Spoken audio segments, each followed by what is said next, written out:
Pregunta de opción múltiple, completa la siguiente oración. No podemos leer de la misma manera un texto, espacio, que un texto, espacio. Aquel es más complicado que este.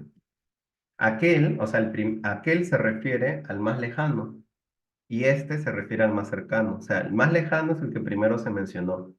O sea que el primer texto, tipo de texto, debe ser más complicado que el segundo.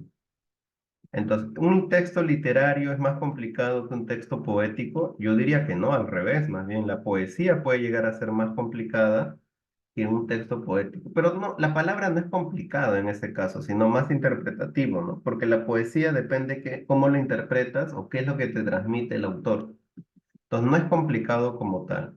La segunda nos dice que, a ver, no podemos leer de la misma manera un texto filosófico que un texto narrativo. Aquel, el filosófico, es más complicado que este, el narrativo. Esa es la respuesta correcta. Los textos filosóficos suelen ser más complicados de leer. ¿Por qué? Porque requieren muchas veces de conceptos, requieren de realizar algunos ejercicios de lógica, no ejercicios como los que hacemos en el colegio, sino ejercicios en cuanto al pensamiento, al razonamiento, razonar en algunas secuencias o sentencias o afirmaciones para recién llegar a una conclusión y concordar con el autor, o entender lo que nos quiere decir, ya sea que concordemos o no. Entonces, esta es la respuesta correcta. Un texto filosófico es mucho más difícil o mucho más complicado, como dice aquí, que un texto narrativo. El texto narrativo te da una historia, pues, ¿no? Y es como ver una película, básicamente. Vas leyendo y te vas imaginando la sucesión de hechos. En cambio, el texto filosófico no es así. Luego dice, el texto poético más complicado que literario. No, literario no es un tipo de texto, hasta donde yo sé, todos son textos literarios, ¿no? Y dentro de ellos están los narrativos, los poéticos.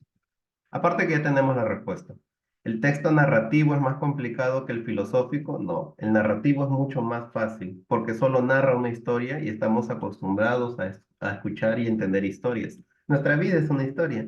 En cambio, el filosófico no es una historia como tal, sino es un planteamiento, son premisas, son supuestos, más complicado.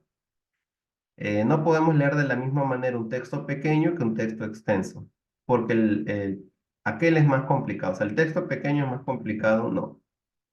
En este caso, la respuesta correcta sería la segunda alternativa. Espero que esta pregunta y su solución se haya entendido, que sigas visitando el canal y nos veamos en una próxima oportunidad. Chao, chao.